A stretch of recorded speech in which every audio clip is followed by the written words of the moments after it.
اعوذ باللہ من الشیطان الرجیم بسم اللہ الرحمن الرحیم اعوذ باللہ من الشیطان اللعین الرجیم بسم اللہ الرحمن الرحیم الحمد للہ رب العالمین والصلاة والسلام علی نبی الکریم وعلی آلہ الطیبین الطاہرین المعصومین المنتجبین ولعنت اللہ علی اعدائہم من الآن الى قیام یوم الدین آمین یا رب العالمین. اما بعد فقد قال اللہ تبارک و تعالی فی قرآن مجید بسم اللہ الرحمن الرحیم کل نفس ذائقۃ الموت ثم الینا ترجعون. صدق اللہ العلی العظیم و صدق رسول النبی الکریم. سامعین محترم، ناظرین گرامی، قادر آپ حضرات سے گزارش ہے کہ ایک مرتبہ سورہ الحمد اور 3 مرتبہ سورہ قل هو اللہ اول و آخر صلوات کے ذریعے مرحوم سید علی رضا محمد مظہر الدین بخاری کو ایصال کر دیا. اللہ ان کے درجات کو بلند کرے، ان کی مغفرت فرمائے، جوار معصومین میں جگہ عنایت فرمائے اور رشتہ داروں کو اطمینان قلب عنایت فرمائے، صبر جمیل عنایت فرمائے اور مرحوم کے تمام واجبات ادا کرنے کی انہیں توفیق عنایت فرمائے. یقیناً ہمارے فرائض میں ہے ماں باپ کی ذمہ داری. باپ کے عنوان سے گفتگو ہوتی تو میں بتاتا 2 حق ہیں باپ کے. اگر وہ مقروض ہیں تو ان کے قرض ادا کرو، اگر غلام ہیں تو آزاد کر دو. یقیناً جتنی بھی واجبات ہیں، چاہے وہ بندوں کے ہوں چاہے خدا کے ہیں، وہ قرض ہیں،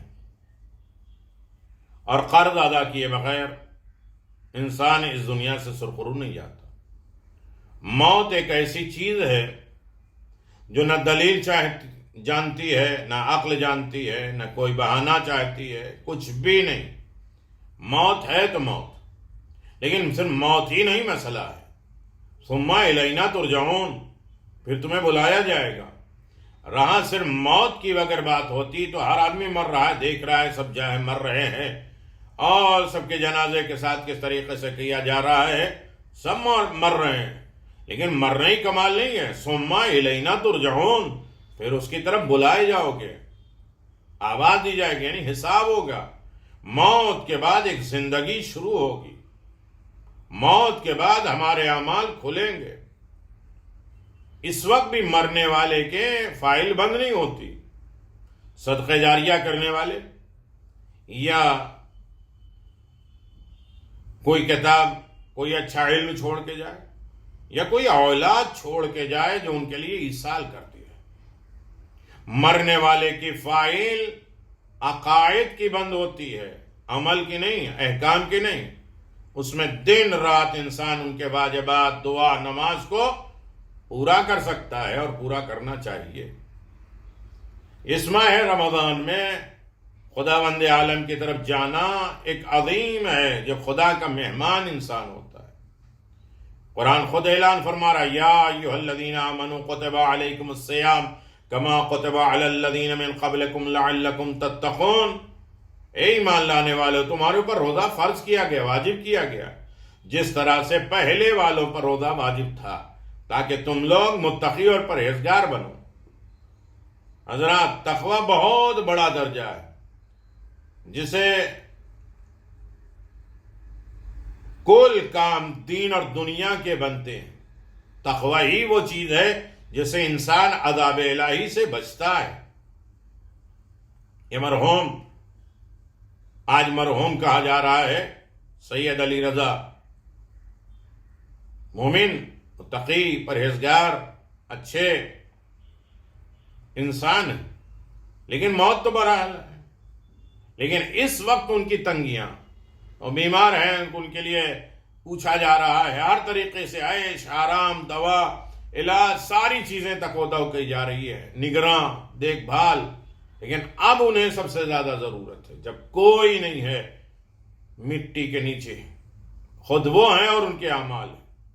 تو یہاں کام جو آنے والے ہے وہ ہے تقوی الہی، خوف خدا، یاد پروردگار، جس سے انسان عذاب الہی سے بچ جائے اور جنت کا مستحق ہو جائے، ہمیشہ کی نعمتیں اس کی زندگی کے لیے عطا کر دیا جائے۔ تقوی کے معنی گناہوں سے پرہیز کرنے کے ہیں، جو خدا کے خوف کی وجہ سے ہوتا ہے انسان گناہوں سے بچتا ہے۔ قبر کی سختی، قبر کی منزل، قبر تحفے چاہتا ہے، قبر کا مقام ہے۔ تقوی کے متعلق امیر المؤمنین علی بن ابی طالب علیہ السلام اس موضوع کے اعتبار سے، ٹاپک کے اعتبار سے بیان کرتے ہیں کہ اگر صاحب تقوی کے کل اعمال کو دنیا کے سامنے ظاہر آشکار پیش کر دیا جائے تو ان کو کسی طرح سے بھی شرمندگی اور ندامت اور پشیمانی نہیں ہوگی۔ ہمارا کوئی راز کھل جائے تو ہمیں کتنی شرمندگی ہوتی ہے، ہم یہ چاہتے ہیں کہ ہماری بات کسی کے سامنے ظاہر نہ ہو، لیکن متقی وہ ہے کہ جس کی پوری لائف کو اگر ظاہر کر دیا جائے، بیان کر دیا جائے تو اسے کوئی شرمندگی، کوئی ندامت، کوئی پشیمانی نہیں ہوگی۔ یہ امیر المومنین کہتے ہیں، جو قبر میں کام آتے ہیں، موت کے وقت کام آتے ہیں، مشکل وقت میں کام آتے ہیں، لیکن واجبات ادا ہو۔ اسی واسطے تو خلاق کے عالم نے ارشاد فرمایا وَمَن يَتَّقِ اللَّهَ يَجْعَل لَّهُ مُخْرَجًا وَيَرْزُقْهُ مِنْ حَيْثُ لَا يَحْتَسِبُ، یعنی جو خدا سے تقوی کرے گا خدا اس کے لیے نجات کا راستہ بنا دے گا، ہر مشکل پریشانی سے نکلنے کے ذرائع بنا دیں گے، راستہ بنا دے گا پروردگار، اور وہ اس جگہ سے رزق پہنچائے گا جہاں سے وہ وہم و گمان میں نہیں رکھتا۔ رزق کیا ہے؟ 30 روزے 30 پیغامات میں نے آج رزق کے سلسلے میں تفصیلاً گفتگو کی ہے۔ رزق صرف کھانا پینا نہیں ہے، رزق اطاعت ہے، رزق شفاعت ہے، رزق بندگی ہے، رزق علم ہے، صحت ہے، عزت ہے، اطاعت پروردگار ہے، 13 طریقے کا رزق ہے۔ یا بہت سے لوگوں نے 202 رزق بتائے ہیں۔ تو مومنین کرام، یقیناً پروردگار عظیم ہے۔ ان القرآن یفسرون ببعضهم من بعض، قرآن کی ہزاروں خوبیوں میں سے ایک خوبی یہ ہے کہ اس کی آیتیں ایک دوسری آیتوں کی تفسیر کرتی ہیں۔ ہم قرآن پر تھوڑا غور و فکر کریں۔ چنانچہ متقین کی تفسیر میں دوسرے سورہ بقرہ میں ہے لیس البر ان تولوا وجوہکم قبل المشرق والمغرب ولكن البر من آمن بالله واليوم الآخر والملائكة وكتابه والنبيين وآتى المال على جنة ذوي القربى والمساكين وابن السبيل والسائلين في الرقاب وأقام الصلاة وآتى الزكاة والمعفون يعظكم إلى عهدكم والصابرين في بأساء والضراء حين الباس أولئك الذين صدقوا وأولئك هم المتقون۔ نیکی ان میں نہیں ہے، صرف نیکی یہی نہیں ہے کہ نماز پڑھ لو، اٹھک بیٹھک کر لو، اپنا منہ جو ہے قبلے کی طرف کر لو، بلکہ نیکی تو اس کی ہے جو خدا، قیامت کے دن، خدا کی کتابوں، پیغمبروں پر ایمان لائے اور ان کی الفت میں، ان کی محبت میں اپنے مال یعنی آل محمد کی محبت میں اپنے مال کو قرابت دار، رشتہ دار، یتیموں، محتاجوں اور پردیسیوں، پڑوسیوں، غریبوں، ضرورت مندوں اور مانگنے والے اور غلام آزاد کرنے میں صرف کر دے۔ پابندی سے نماز پڑھے، زکوٰۃ دیتا ہے۔ جب کوئی عہد کرتا، وعدہ کرتا ہے تو اپنے قول پر پورا رہے۔ فقر و فاقہ، غربت، تنگ دستی، رنج و غم، کٹھن کے وقت میں ثابت قدم رہے۔ یہ لوگ وہ ہیں جو سچے نکلے، اور یہی لوگ متقی اور پرہیزگار۔ جب ہی تو امیر المؤمنین علی بن ابی طالب ارشاد فرماتے ہیں انا امام المتقین، میں ایسے لوگوں کا امام ہوں جن کی صفات میں یہ آیت آئی ہے ازلفت الجنت للمتقین، ایسے ہی متقیوں کے واسطے جنت آراستہ کی گئی، سجائی گئی ہے متقیوں کے لیے۔ یعنی جب مومن جاتا ہے تو فرشتے استقبال کرتے ہیں۔ یہاں تو کتنے مومن رو رہے ہیں، میرا بھائی چلا گیا، میرا دادا چلا گیا، میرا باپ چلا گیا، میرا شوہر چلا گیا، میرا یہ چلا گیا، لیکن کتنے فرشتے استقبال کرتے ہیں۔ مومن خوش ہوتا ہے، متقی ہوتا ہے ملاقات پروردگار۔ ان اکرمکم عند اللہ اتقاکم، رسپیکٹ، عزت، ادب، احترام خاندان، قبیلے، پیسے، دولت کی وجہ سے نہیں ہے۔ متقین درگاہ الہی میں مقرب ہیں، بہت قریب ہیں۔ عزت، رسپیکٹ متقیوں کی ہے خدا کی نگاہ میں۔ متقی کی پہچان یہ ہے کہ ہمیشہ ہر حال میں رضائے خدا اور خوشنودی خدا کا چاہتا ہے۔ رضن بقضاء و تسلیما لامرہ، اس موت پر ہم راضی ہیں۔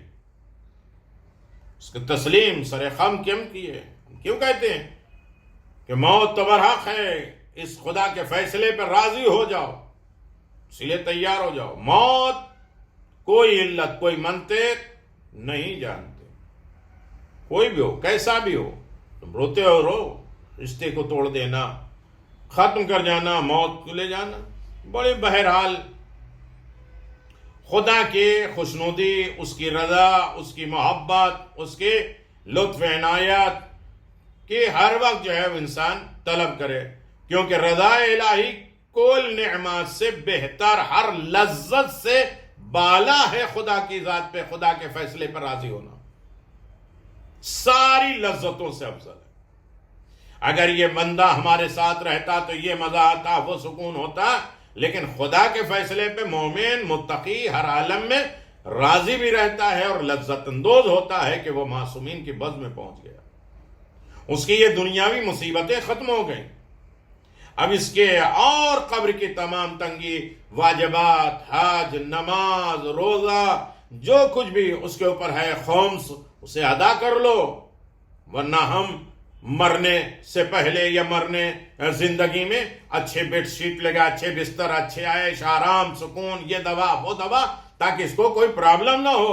لیکن قبر کی پہلی رات سے لے کر قبر کی تنگی، سختی، مشکلات، پریشانی ان واجبات کے اعتبار سے۔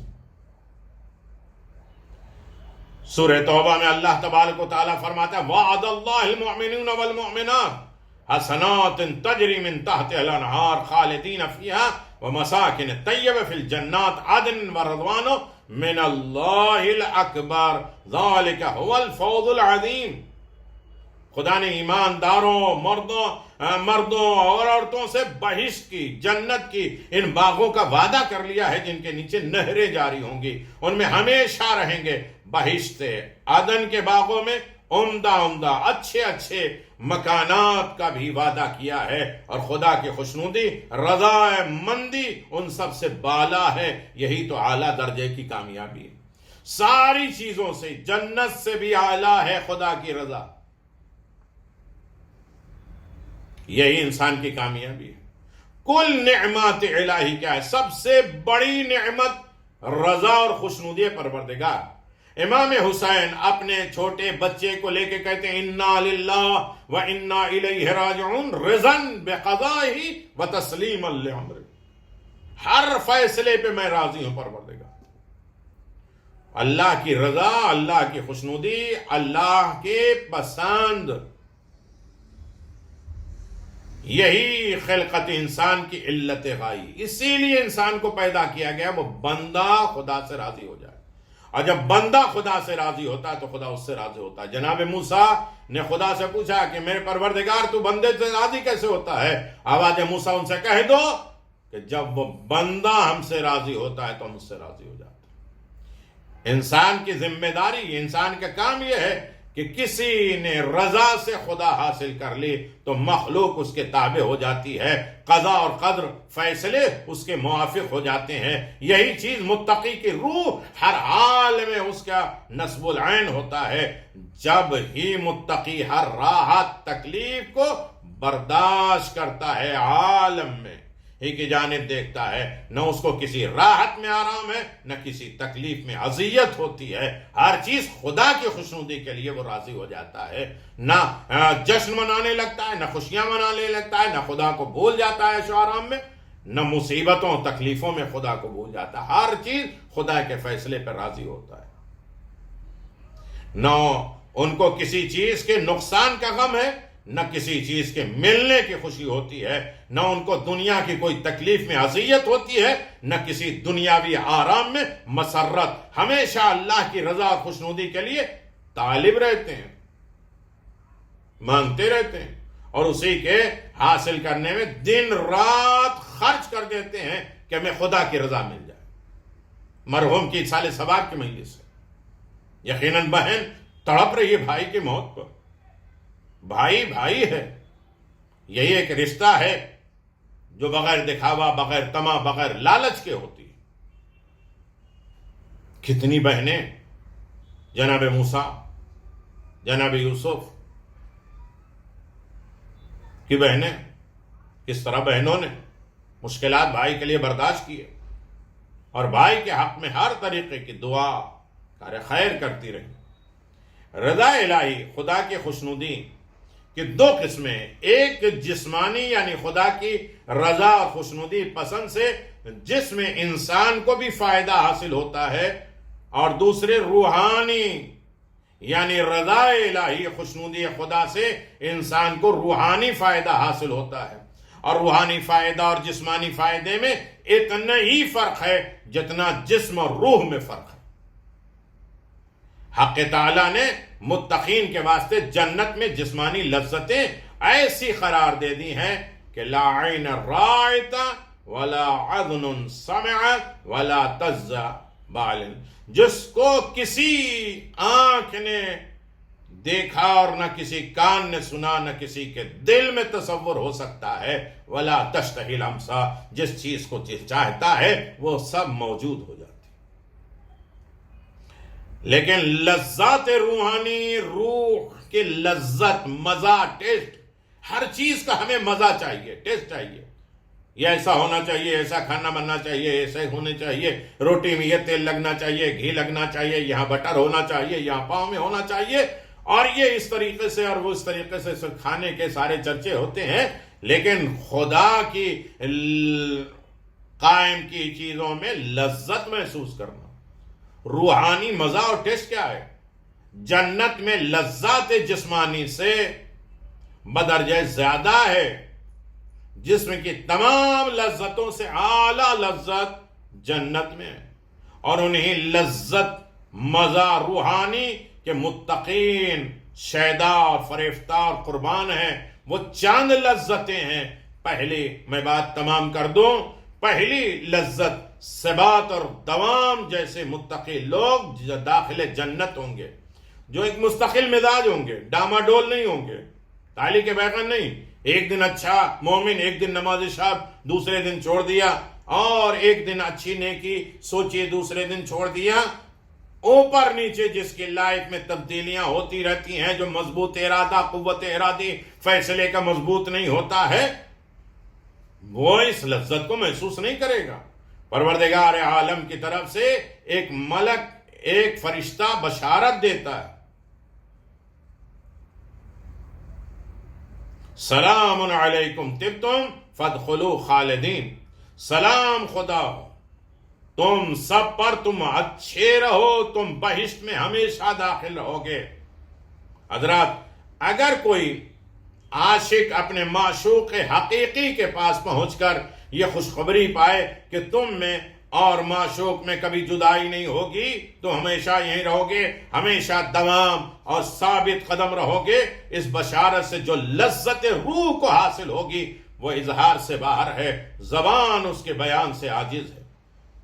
نمبر 2، مشاہدہ اور مشافہہ۔ جب اہل جنت جنت میں اور اہل جہنم جہنم میں پہنچیں گے تو وہ جو چیزیں دیکھیں گے، امام جعفر صادق علیہ السلام فرماتے ہیں، ایک منادی، ایک ندا دینے والا آواز دے گا، اہل جنت اپنے اپنے منازل اور قصور سے جہنم کی طرف ذرا دیکھو، اس وقت ان کی منزل اور قصور اس قدر بلند ہو جائیں گے کہ جس سے ہم اچھی طرح دیکھ سکیں گے، اور ان سے کہا جائے گا ھذا منازلکم التی فی النار لو عصیتم لدخلتموها، یہ تمہاری جہنم کے مقامات ہے، اگر تم معصیت اور نافرمانی اور مخالفت خدا کرو گے تو اس میں داخل کر دیے جاؤ گے۔ اس کلام کو سن کر اہل جنت کو وہ لطف روحانی اور وہ مسرت اندرونی اور طاقت ملے گی کہ اگر موت اہل جنت کے واسطے ہوتی تو بسبب خوشی اور مسرت کی ہو جائے گی۔ نمبر 3 لذت، ملاقات انبیاء اور ائمہ معصومین۔ مرنے والے کے لیے جو متقی پرہیزگار مومن ہوتے ہیں ان کی تیسری لذت، تیسرا ٹیسٹ، تیسرا مزہ یہ ہوتا ہے کہ وہ انبیاء اور ائمہ معصومین اور ان کے ملاقات اور ان کے ساتھ بیٹھنا، ان کے ساتھ مصافحہ کرنا، ان کی زیارت کرنا، ان کا دیدار سے مزہ اٹھاتا ہے۔ ملک الموت آئے تو ادھر علی ابن ابی طالب آ گئے، ان کے زیارت میں انسان مشغول ہوتا ہے، معلوم ہی نہیں ہوتا ہے کب روح نکلی۔ زلیخا اور ان کے تمام ساتھی عورتیں نے نعبو کے بجائے اپنی انگلیاں کاٹ دی تھی یوسف کو دیکھنے میں، اور تکلیف کا احساس نہیں۔ روح کتنی سختی کے ساتھ نکلتی، بہت سختی کے ساتھ، جیسے کوئی کپڑا تاردار اگر ڈال دیا جائے، کانٹے کے اوپر کھینچا جائے تو تار تار ہو جاتا۔ لیکن مومن کو یہ کیوں تکلیف نہیں ہوتی ہے؟ ہوتی ہے موت کی سختی، لیکن وہ علی کو دیکھنے میں مشغول اتنا ہوتا ہے کہ اسے موت کی سختی کا محسوس نہیں ہوتا۔ یہ لذت ہے ملاقات ائمہ معصومین، ان سے مصافحہ کرنا۔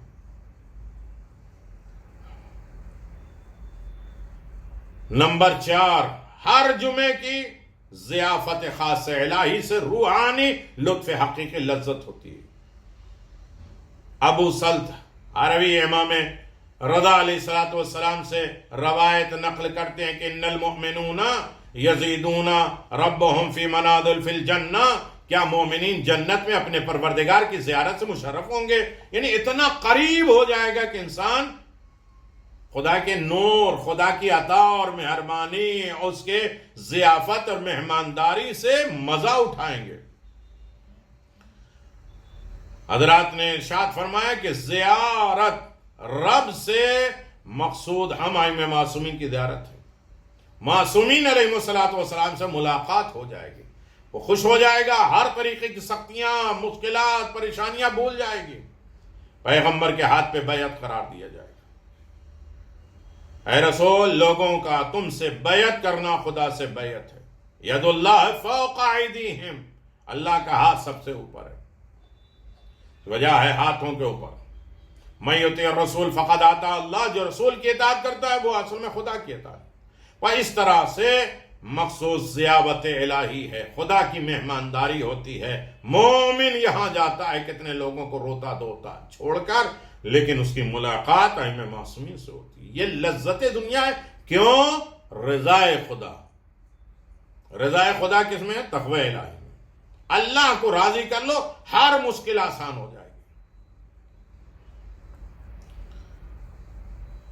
اور اندرونی مزہ اور ٹیسٹ، رضا خوشنود الہی، جیسے کہ سورہ توبہ میں اللہ نے کہا رضوان من اللہ الاکبر، رضا خدا بہت بڑی چیز ہے۔ انسان ہر چیز میں خدا کی رضا پر مطمئن رہ جائے، ایکسپٹ کر لے، قبول کر لے۔ یقیناً موت، سختی، مرنے والے کا جنازہ دیکھ کر انسان برداشت نہیں کر پائے گا، لیکن جو رضا الہی رکھنے والا ہے کہ اب مرنے والے کی کیا ضرورتیں ہیں اسے پورا کیا جائے، لہذا اس رضا الہی کا حاصل کرنا ہر ایک پر فرض اور واجب ہے۔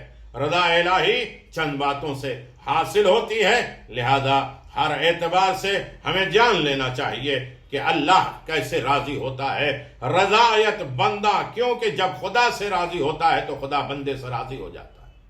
کما تدین تدانو، جیسے کہ روایت میں کہ قوم موسیٰ، کلیم اللہ جناب موسیٰ سے خواہش کی کہ آپ ہمارے واسطے خدا سے سوال کر لیجئے کہ ہم لوگوں کو کوئی ایسا علم تسلیم ہو جس سے وہ جان سکے کہ خدا ہم سے راضی ہے۔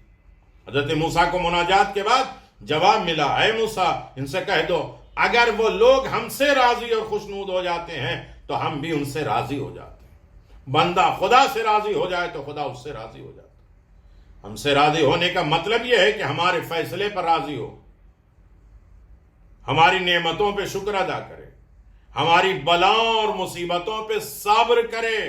یہ ہے رضا الہی۔ اللہ نے حدیث قدسی میں فرمایا، اور اس پر جانچ لیں، اگلی ایصال ثواب کی مجلس میں انشاءاللہ اس سے آگے گفتگو ہوگی، یہی ایک کافی ہے، من لم یرضى بقضائه لم یصبر علی بلائه لم یشکر علی نعمائه فلیعبد رب السوائی۔ جو ہمارے قضا، ہمارے فیصلے پر راضی نہیں ہوتا ہے، جو کچھ بھی فیصلہ ہے، غربت ہے، امیری ہے، بیماری ہے، صحت مندی ہے، جوانی ہے، ضعیفی ہے، اپنا ہے، پرایا ہے، دکھ درد میں ہے، خوشیوں میں ہے، ہر عالم میں خدا کے فیصلے پر راضی ہو۔ یہ بارش کیوں ہو گئی، یہ سردی کیوں ہو گئی، یہ گرمی کیوں ہو گئی، یہ مصیبت میرے ساتھ کیوں آئی اور ان کے ساتھ کیوں نہیں آئی، اللہ کے فیصلے پر راضی ہو جاؤ۔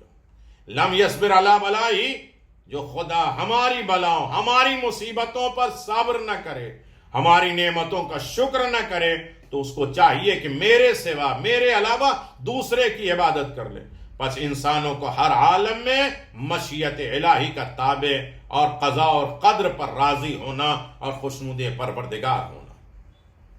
عالم میں انسان اپنی خواہشات کو چھوڑ دے،